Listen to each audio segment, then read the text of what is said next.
तर hi friends, welcome to mini blog. तशी थोडीशी मी नॉर्मल रेडी झालेले. तर आता जायचे आपल्या सिटीमध्ये. तर मग चला, मी सिटीत जाण्यासाठी घरातून निघले होते.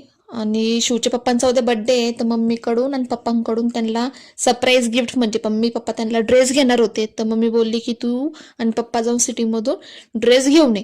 तर मग घरातून निघलो होतो आम्ही. निघल्याबरोबर मला ट्रॅफिक लागली. ती दुश्मनी आहे म्हणजे आहेच. तर मग तिथून निघलो, पोचलो शॉपमध्ये, जीन्स सिलेक्ट करून घेतली. आणि मग जीन्स वगैरे घेतल्यावर शर्ट घ्यायचं होतं, कसं घ्यावं मला समजत नव्हतं. मग पप्पांना म्हणलं की तुम्ही सिलेक्ट करा वाटल्यास. मग फायनली एक पुन्हा ड्रेस सिलेक्ट करून घेतला. मग ते घेतलं, तिथून निघलो आम्ही. आणि मग मला घ्यायचं होतं कडं, कारण की शिवनी माझं जे पहिलेचं कडं होतं ते हरवून टाकलं, म्हणजे कुठे फेकलं काय माहिती.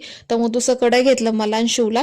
आणि तिथे जेवण नव्हतं केलं मी सकाळी. तर मग घरी आलं, मग मी जेवण केलं. माझ्यासाठी 2 मिरचीचे फुलके केले होते आणि डाळ ते जेवण वगैरे करून घेतलं. आणि मी शिवच्या पप्पांसाठी सरप्राईज म्हणजे आम्ही प्लॅन घरीच केलं होतं सगळं काही, की बाबा त्यांना सकाळी आल्याबरोबर, ते रात्री ड्युटीला होते, म्हणजे घरी आल्याबरोबर त्यांना सरप्राईज भेटेल म्हणून मस्तपैकी घरीच डेकोरेशन करून घेतलं होतं. ते बलून काही फुगतच नव्हते. आम्ही 3 जण त्याच्या मागं झटलो. ते झालं, मग बलून वगैरे फुगून घेतले सगळे. मग लगेच ऋषी मी डेकोरेशनला लागून गेले. मग घरामध्येच डेकोरेशन करायचं होतं. मम्मी पप्पांच्या आमचे तेच फिक्स झालं, बाबा घरी आल्याबरोबर त्यांना सरप्राईज भेटेल म्हणून आम्ही घरामध्येच डेकोरेशन करणार होतो. रात्री आम्ही 10:30 वाजता ऋषी मी डेकोरेशन करत होतो. मस्तपैकी डेकोरेशन घरामध्येच केलं. तुम्हाला ते नेक्स्ट व्हिडिओमध्ये दिसेल की बाबा कसं डेकोरेशन करेल काय म्हणून. इथे मम्मीनं पण हेल्प केली होती, सगळ्यांनी हेल्प केली होती. मम्मीनं, नेहानं, शिवनं, सगळे हेल्प करत होते. आणि शिव तर आमची मस्त सगळ्यात जास्त हेल्प तर शिवनं करेल. आणि मग ऋषीनं पण एकदम मस्तपैकी बोलून वगैरे फुगून घेतले. मग आम्ही ते लावून दिले होते. आणि हा व्हिडिओ रात्री शूट केलेला आहे मी. आणि त्यांचा बड्डे आज आहे, म्हणजे 8 डिसेंबरला त्यांचा बड्डे राहतो. तर आज त्यांचा बड्डे आहे. तर कमेंटमध्ये सगळ्यांनी त्यांना विश करा. आणि इथं मस्तपैकी डेकोरेशन केलं. आणि त्यांचं रिॲक्शन कसं होतं सकाळी आल्याबरोबर मी तुम्हाला ते नेक्स्ट व्हिडिओमध्ये दाखवेलच.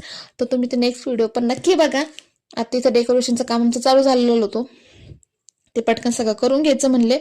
रात्री आम्ही समजा 12 वाजेपर्यंत आमचं डेकोरेशन चालू होतं.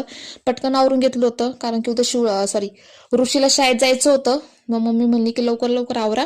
आणि मग ऋषीला पण शाळेत जायचं होतं, मग म्हणून पटकन आवरून घेतलं आम्ही. आणि शिवच्या पप्पांनी रात्री 12 वाजता विश केलं. आणि असं काही आमचं डेकोरेशन झालं तुम्हाला दिसेलच. हा व्हिडिओ तुम्हाला कसा वाटलेला आहे तर मला कमेंट करून नक्की सांगा. जर व्हिडिओ आवडला असेल तर व्हिडिओ लाईक, कमेंट, शेअर. आणि चॅनेलवर जर कोणी नवीन असेल तर नक्की सबस्क्राईब करा. आणि इन्स्टाला बघत असेल तर आपल्या इन्स्टा पेजला पण नक्की फॉलो करा. तर बघू शकता फायनली असं काही आपलं डेकोरेशन सिम्पल झालेलं होतं. अजून त्याच्यामध्ये थोडंसं काही बाकी आहे. ते लाईटिंग वगैरे लावलेली आहे, ते लाईट वगैरे लावले तुम्हाला दाखवेलच. भेटूया नेक्स्ट व्हिडिओमध्ये. Bye bye.